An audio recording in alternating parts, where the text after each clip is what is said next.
Bismillahirrahmanirrahim. Alhamdulillah wassalatu wassalamu ala Rasulillah wa ala alihi wa sahbihi wa man tabi'a hudah. Asyhadu an la ilaha illallah wahdahu la syarikalah wa asyhadu anna Muhammadan abduhu wa rasuluhu la nabiyya ba'da. Amma ba'd. Para jemaah sekalian, puji dan syukur selalu kita panjatkan kepada Allah Tabaraka wa Ta'ala yang senantiasa dan selalu menganugerahkan kepada kita segala nikmat karunia-Nya. Mudah-mudahan nikmat yang Allah berikan selalu bisa menjadikan kita sebagai hamba-hamba yang pandai bersyukur, hamba-hamba yang pandai menggunakan nikmat Allah di jalannya, sehingga Allah pun akan memberikan dan menambahkan nikmatnya kepada kita. Para jemaah sekalian, dalam kesempatan kali ini kita akan membaca satu hadis yang masih disebutkan oleh Ibnu Hajar Al-Asqalani dalam Kitabul Jami'-nya di bab adalah az-zuhud, di mana di dalam hadis yang ketujuh ini, dalam bab tersebut beliau mengutip satu hadis yang diriwayatkan oleh Imam Muslim dari sahabat Rasul Sa'ad ibn Abi Waqqas radhiyallahu anhu. Beliau berkata, Sami'tu Rasulullah sallallahu alaihi wasallam yaqul. Aku mendengar Rasul sallallahu alaihi wasallam bersabda, Inna Allaha yuhibbu al-'abda at-taqiyya al-ghaniyya al-khafi. Akhrajahu Muslim. Kata beliau bahwa Rasul sallallahu alaihi wasallam, aku mendengar Rasulullah SAW bersabda, Inna Allaha, sesungguhnya Allah, yuhibbu, cinta, al-abda, seorang hamba, at-taqi, yang bertakwa, al-ghani, yang kaya, al-khafi, yang tersembunyi. Para jemaah sekalian, hadis ini merupakan hadis yang sangat agung, walaupun kalimat sangat singkat yang dikatakan oleh Rasul sallallahu alaihi wasallam. Sa'ad ibn Abi Waqqas radhiyallahu anhu merupakan salah seorang sahabat yang dimasukkan dalam kategori al-asyarah al-mubasysyirina bil jannah. 10 orang yang dijamin oleh Allah Subhanahu wa taala akan masuk ke dalam surga. Mudah-mudahan Allah pun memberikan kemudahan kepada kita untuk bisa mendapatkan surga yang Allah janjikan. Amin. Di dalam hadis ini Rasulullah SAW mengatakan, Inna Allaha yuhibbu al-abda. Sesungguhnya Allah Subhanahu wa ta'ala cinta. Tentu cinta ini merupakan bagian daripada sifat-sifat Allah Subhanahu wa ta'ala, di mana cinta Allah akan seorang hamba itu, para ulama telah menjelaskan kepada kita bahwa ketika Allah mencintai seorang hamba, maknanya adalah Allah menginginkan kebaikan untuk hamba tersebut. Allah menginginkan petunjuk untuknya, dan Allah menginginkan rahmah dan kasih sayangnya. Jadi makna hidayah, makna daripada mahabbah, cinta Allah Subhanahu wa ta'ala itu bentuknya bahwa Allah sesungguhnya menginginkan kepada hamba tersebut segala macam kebaikan, segala macam petunjuk, dan segala bentuk kasih dan sayangnya. Kalau kita memahami makna mahabbah seperti ini, tentu adalah kita sebagai seorang muslim harus berupaya, harus mengoptimalkan diri kita untuk bisa mendapatkan mahabbatullah subhanahu wa ta'ala, cinta dari Allah subhanahu wa ta'ala. Para jemaah sekalian, hadis ini merupakan salah satu hadis yang menyebutkan tentang cinta Allah Subhanahu wa ta'ala kepada hambanya. Tentu masih banyak hadis-hadis lain yang menyebutkan tentang cinta Allah kepada hambanya. Para jemaah sekalian, di dalam hadis ini Rasulullah sallallahu alaihi wasallam ketika menyebutkan tentang cintanya Allah kepada seorang hamba, Allah menyebutkan dengan 3 sifat. Kata Rasul, Inna Allaha yuhibbu al-'abda taqi. Sesungguhnya Allah Subhanahu wa ta'ala cinta kepada hambanya yang bertakwa. Tentu kita sudah memahami makna daripada takwa, yaitu mengerjakan segala perintah, meninggalkan segala larangan. Artinya ketika seseorang di dalam hidupnya selalu berupaya untuk mengerjakan perintah-perintah Allah Subhanahu wa ta'ala yang wajibnya dikerjakan, salat 5 waktu kah, saum di Ramadan kah, haji jika memang dia sudah mampu, begitu pula zakat. Bahkan orang ini tidak mencukupkan kepada mengerjakan yang wajib, namun dia selalu berupaya untuk meningkatkan nilai takwanya kepada Allah dengan mengerjakan hal-hal yang disunnahkan oleh Allah dan Rasul-Nya. Kemudian dia tidak hanya mengerjakan yang wajib kemudian yang sunnah, namun dia juga sangat berupaya untuk meninggalkan segala apa yang diharamkan oleh Allah Subhanahu wa ta'ala. Karena hakikat takwa tadi kita katakan 2. Sungguhnya adalah mengerjakan segala perintah dan meninggalkan larangan. Ketika seseorang bisa berbuat seperti ini, maka dia masuk dalam kategori orang-orang yang bertakwa. Dan hadits ini menyebutkan pertama kali, innallaha yuhibbu al-abda at-taqi. Sesungguhnya Allah Subhanahu wa ta'ala cinta kepada hamba-hambanya yang bertakwa. Tentu kalau kita bicara masalah takwa lebih jauh dan lebih lebar, tentu sangat panjang. Di mana di antara contoh dari ciri-ciri orang yang bertakwa yang disebutkan oleh Allah dalam satu firman-Nya, yaitu di dalam surah Al-Baqarah ayat 177, di mana Allah menyebutkan laisal birra an tuwallu wujuhakum qibala al-masyriqi wal maghrib walakinnal birra man amana billah. Ayat ini menyebutkan tentang orang yang dikatakan baik itu adalah orang yang beriman kepada Allah, wal yaumil akhir, dengan hari akhir, wal malaikah, dengan malaikat, wal kitab, dengan kitab yang Allah turunkan, wan nabiyyin, dengan para nabi. Kemudian wa atal mal ala hubbi, orang yang mengeluarkan, memberikan hartanya padahal dia sangat cinta dengan harta tersebut.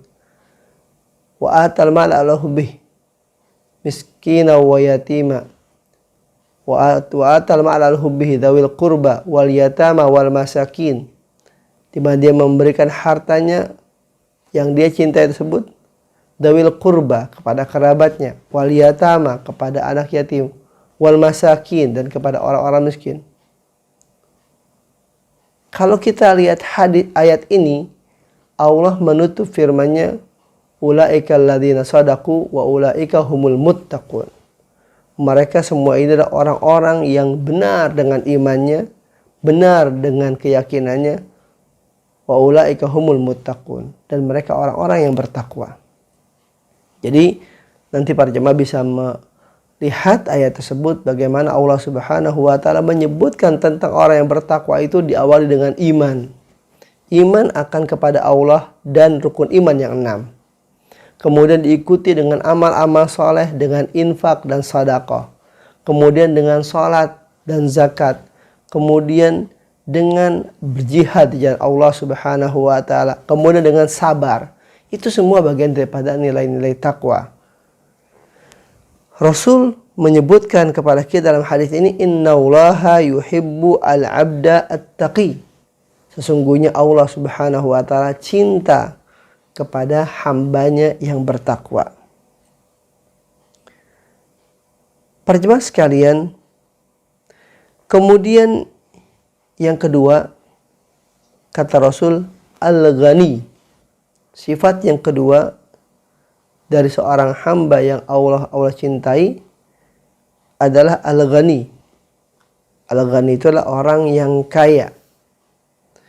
Di dalam menjelaskan tentang makna al-ghani ini, para ulama memiliki dua penafsiran. Penafsiran yang pertama adalah al-ghani di sini kaya dalam artian kaya harta, kaya benda. Mengapa sebagian para ulama menyebutkan di antara makna al-ghani di sini yang dimaksud adalah kaya harta dan benda? Bahwa sungguhnya Allah Subhanahu wa ta'ala cinta kepada seorang hambanya, selain dia bertakwa, adalah dia orang yang kaya akan harta dan benda.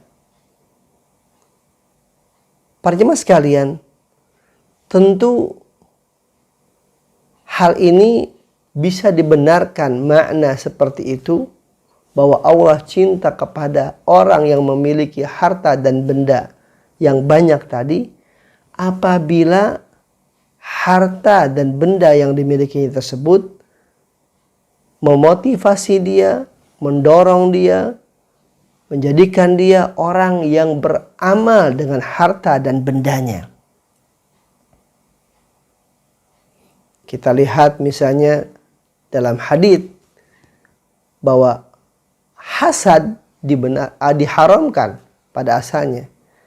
Namun di dalam hadits dikatakan la hasada illa fitnataini, yaitu tidak boleh hasad kecuali pada dua kelompok, dua manusia. Yang pertama adalah orang yang diberikan ilmu, kemudian dia menggunakan ilmu di jalan yang benar. Di antaranya adalah Al-Quran. Yang kedua adalah orang yang Allah berikan kepadanya harta, sementara dengan hartanya dia gunakan di jalan Allah Subhanahu wa ta'ala. Nah, kalau yang dimaksud dengan adalah al-ghani, orang yang banyak harta, tentu bukan sekedar banyak, namun orang yang dengan hartanya tadi dia menggunakan harta tersebut di jalan Allah Subhanahu wa ta'ala. Kita lihat bagaimana sahabat Utsman ibn Affan radhiyallahu anhu dengan kekayaan harta yang Allah berikan kepadanya, dia menggunakan harta tersebut di jalan Allah, berinfak untuk jihad di jalan Allah Subhanahu wa ta'ala. Para jemaah sekalian, di dalam satu riwayat Rasulullah sallallahu alaihi wasallam pernah mengatakan kepada sahabatnya Amr ibn al-As radhiyallahu anhu. Ketika itu kata Rasul, "Ya Amr, aku ingin engkau untuk bisa memimpin satu peperangan, di mana dengannya engkau bisa mendapatkan ghanimah dan bagian dari harta rampasan perang tersebut." Kata Amr ibn As radhiyallahu anhu, "Ya Rasul, aku masuk Islam bukan ingin cari harta. Aku masuk Islam bukan ingin dunia. Tapi aku masuk Islam adalah karena aku cinta kepada Islam. Karena aku ingin bersama engkau ya Rasulullah sallallahu alaihi wasallam. Aku masuk Islam bukan ingin harta dan benda. Sementara aku ingin dengan Islam itu, aku menjadi orang yang cinta akan Islam dan aku cinta kepada engkau dan bersama engkau." Lalu kata Rasul, "Sesungguhnya ketika aku ingin menjadikan engkau sebagai seorang pemimpin dalam peperangan tersebut agar engkau bisa punya harta.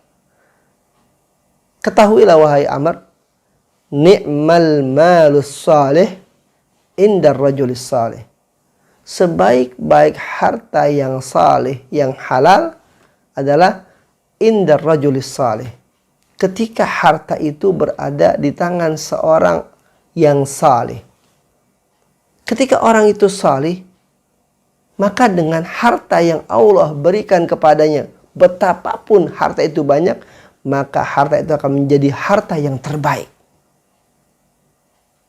Jadi ni'ma al-malus salih inda rajulis salih.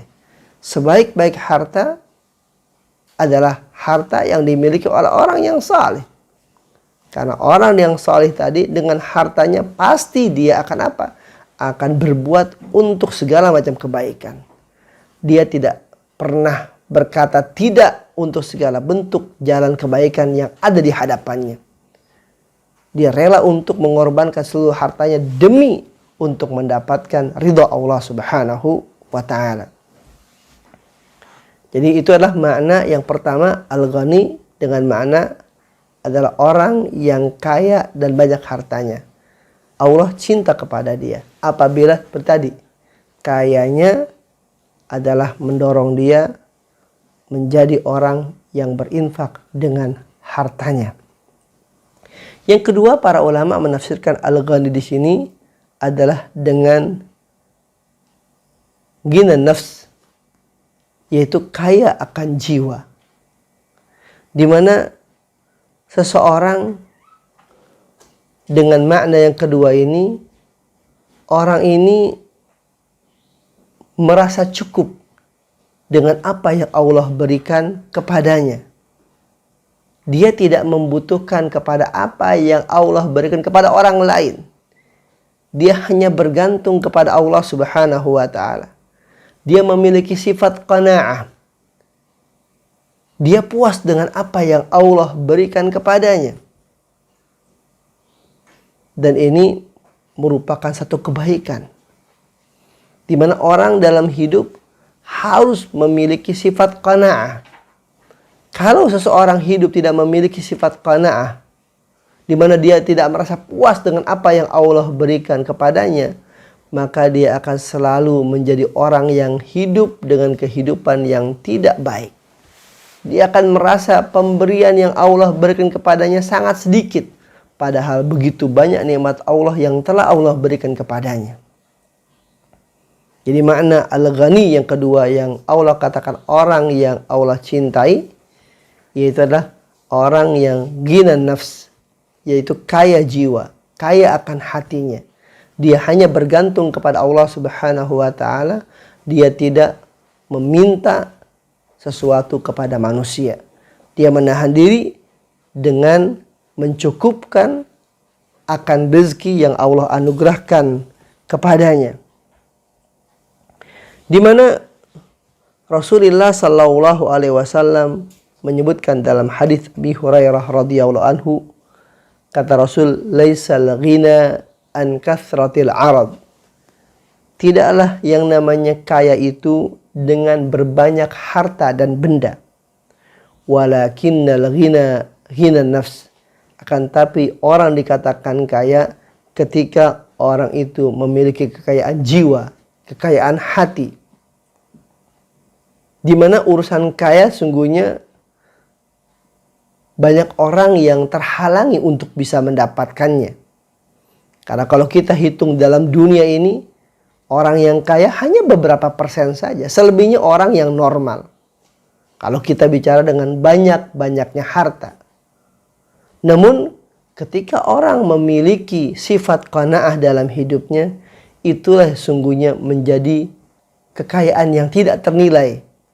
Itu merupakan anugerah Allah yang Allah berikan kepada hambanya yang luar biasa. Sehingga di dalam athar yang lain disebutkan, irda bima qasamaulahu laka takun agnan nas. Hendaklah engkau bisa ridha dengan apa yang telah Allah bagikan untukmu, dengan apa yang telah Allah rizkikan kepadamu. Takun agnan nas. Niscaya engkau akan menjadi orang yang paling kaya. Subhanallah. Jadi kekayaan ternyata adalah ketika Allah memberikan kepuasan kepada kita dengan apa yang Allah berikan kepada kita. Ketika orang dalam hidup, katakan dia menerima gaji 3 juta, 4 juta, 5 juta, namun dia puas dengan hal tersebut, itu lebih hebat daripada orang yang mungkin menerima gaji puluhan juta namun tidak pernah mensyukuri nikmat Allah Subhanahu wa ta'ala. Jadi makna yang kedua daripada al-ghani, yaitu orang yang kaya akan jiwa. Kaya akan jiwa dengan makna bahwa dia qanaah, dia menerima dan dia puas dengan apa yang Allah anugerahkan kepadanya dari rizki dalam hidup ini. Karena sungguhnya urusan rizki Allah telah atur seluruhnya. Dan tidak ada orang bisa mendapatkan kecuali apa yang telah Allah tetapkan dari rizki untuknya. Tidak pernah rizki nyasar. Tidak pernah rizki salah alamat. Ketika emang itu jadi rizki dia, maka dia akan mendapatkannya. Ketika bukan, maka tidak akan pernah mendapatkannya. Dan Allah mengatakan dalam hadisnya tadi, Rasul menyebutkan, Innallaha yuhibbu al-abdat taqi al-ghani. Yaitu orang yang kaya. Dengan makna yang kedua tadi. Dan para ulama cenderung kepada makna yang kedua. Walaupun secara bahasanya adalah bisa kepada makna yang pertama tadi. Namun dengan syarat, yaitu ketika kekayaan harta itu bisa memotivasi dia untuk beramal soleh. Karena itu dengan harta yang Allah berikan banyak kepadanya, kemudian dia beramal soleh dengannya, itu bagian juga daripada syukur kepada Allah Subhanahu wa ta'ala. Para jemaah sekalian, yang kedua ada tadi makna al-ghani. Kita sebutkan dengan makna dua. Yang pertama adalah dengan makna kaya akan harta dan benda. Yang kedua dengan makna adalah kaya jiwa, yaitu dengan makna qanaah, puas, ridha dengan apa yang Allah berikan kepadanya. Ketika seorang hamba memiliki sifat al-ghani ini, baik dengan makna yang pertama atau kedua, maka Allah Subhanahu wa ta'ala cinta kepadanya. Kemudian yang ketiga adalah al-khafi. Allah cinta kepada hambanya selain dia memiliki takwa, selain dia memiliki adalah kekayaan, baik harta benda ataupun kekayaan jiwa. Yang ketiga adalah al-khafi, yaitu seorang hamba yang suka untuk menyembunyikan sesuatu. Artinya adalah hamba ini ketika dia beramal dengan segala amal kebaikannya, dengan seluruh bentuk ibadahnya. Dimana kita tahu bahwa seorang hamba diciptakan oleh Allah dalam kehidupan dunia untuk beribadah kepada Allah. Ketika dia beribadah kepada Allah, maka dia beribadah dengan seikhlas-ikhlasnya. Dia berupaya ketika beribadah tidak ingin diketahui oleh orang. Dia beribadah dengan tersembunyi. Dan itu sesungguhnya merupakan ibadah yang sangat luar biasa. Para jemaah sekalian, ketika dia beramal soleh, dia tidak ingin namanya mungkin menjadi orang yang disebut sebagai orang yang telah berinfak dengan sekian-sekian. Ketika dia telah beramal soleh, dia tidak ingin menjadi namanya terkenal di hadapan orang banyak bahwa si fulan sebagai A dan B dan C. Tidak. Itu adalah al-abdul khafi, yaitu seorang hamba yang dengan amal ibadahnya dia ingin tersembunyi. Kita bisa lihat dalam sebuah hadits ketika Rasul Shallallahu Alaihi Wasallam menyebutkan tentang apa? Tentang 7 golongan yang akan mendapat taungan Allah nanti di hari kiamat. Di antaranya Rasul menyebutkan rajulun tasaddaqa bisadaqatin. Itu seseorang yang bersedekah dengan sebuah sedekah fa akhfaha. Dia menyembunyikan sedekahnya hatta la ta'lama shimaluhu ma tunfiqu yaminuhu. Sehingga tangan kirinya ini tidak mengetahui apa yang diinfakkan oleh tangan kanannya. Bayangkan. Ini merupakan hal yang luar biasa. Padahal setiap orang pergi kemana saja tidak lepas daripada tangan kanan dan kiri. Kita pergi ke tempat A, tangan kanan dan kiri kita bersama kita. Kita ke tempat B, sama, tangan kanan dan kiri kita bersama kita. Artinya tangan kanan kiri sangat dekat jaraknya.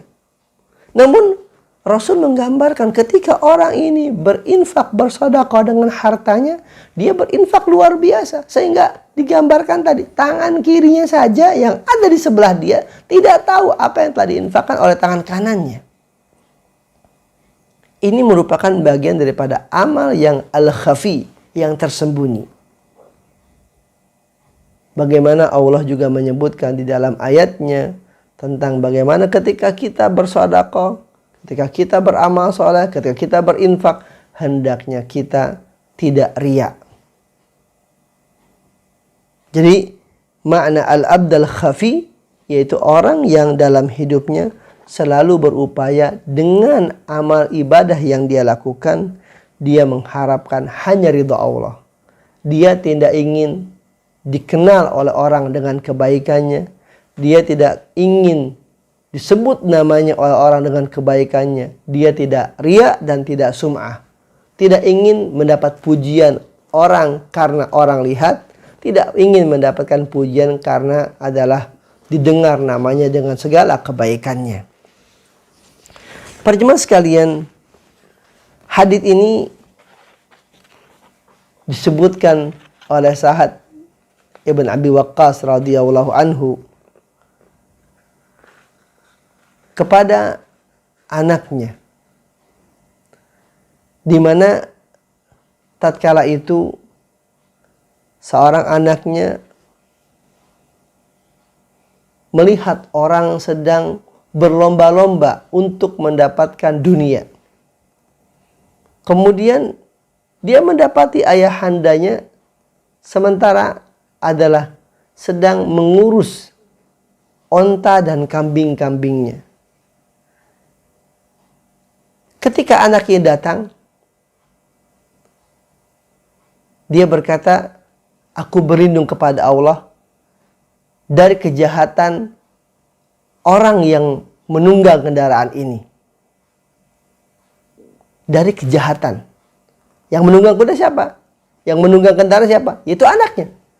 Dia bukan berlindung dari anaknya, tapi berlindung dari kejahatan yang mungkin datang lewat sang anak tadi. Ketika itu sang anak tadi mengatakan, wahai ayahandaku, kenapa engkau di sini? Sedangkan engkau ada orang yang berhak untuk mendapatkan bagian daripada yang diperebutkan orang tersebut. Kenapa engkau sibuk dengan adalah hanya mengurus onta dan domba? Lalu kemudian kata beliau kepada anaknya dengan menepuk dadanya, wahai anakku, uskut, diam. Sesungguhnya aku pernah mendengar Rasul SAW bersabda, innallaha yuhibbu al-abda at-taqiyya al-ghaniyya al-khafi. Kata beliau, sungguhnya aku adalah pernah mendengar Rasul bersabda bahwa sungguhnya Allah cinta kepada seorang hambanya yang bertakwa, yang kaya, dan dia menyembunyikan segala amal kebaikannya. Itu diterapkan oleh beliau dengan tidak ikut kepada orang-orang yang sibuk dengan mengurus dunia. Bukan berarti adalah beliau tidak suka dengan dunia, karena ternyata juga beliau mengurus onta. Mengurus adalah domba yang beliau adalah ternak dan beliau pelihara. Para jemaah sekalian, ini merupakan hadis yang luar biasa yang menggambarkan kepada kita tentang kecintaan Allah kepada hambanya. Tadi kita katakan di awal bahwa makna daripada cinta Allah itu adalah Allah menginginkan kepada hambanya segala macam bentuk kebaikan, segala petunjuknya, dan segala cinta dan kasih sayangnya. Maka mudah-mudahan Allah Subhanahu wa ta'ala memasukkan kita sebagai hamba yang Allah sifati dengan 3 sifat tadi. Orang yang taqi, yang berupaya untuk mengerjakan segala perintah dan meninggalkan larangan. Orang yang ghani, yang kaya harta ataupun kaya jiwa. Kemudian yang ketiga adalah khafi, yaitu orang yang menyembunyikan amal salehnya, sehingga dengannya dia selamat dari yang namanya riya dan sum'ah, sehingga akan mendapatkan nilai yang luar biasa dari Allah Subhanahu wa ta'ala. Mudah-mudahan Allah Subhanahu wa ta'ala memudahkan kepada kita untuk mendapatkan 3 nilai tadi, sehingga Allah pun akan memberikan kecintaannya kepada kita. Subhanallah bihamdik, Asyhadu an la ilaha illa anta astaghfiruka wa atubu ilaika. Assalamualaikum warahmatullahi wabarakatuh.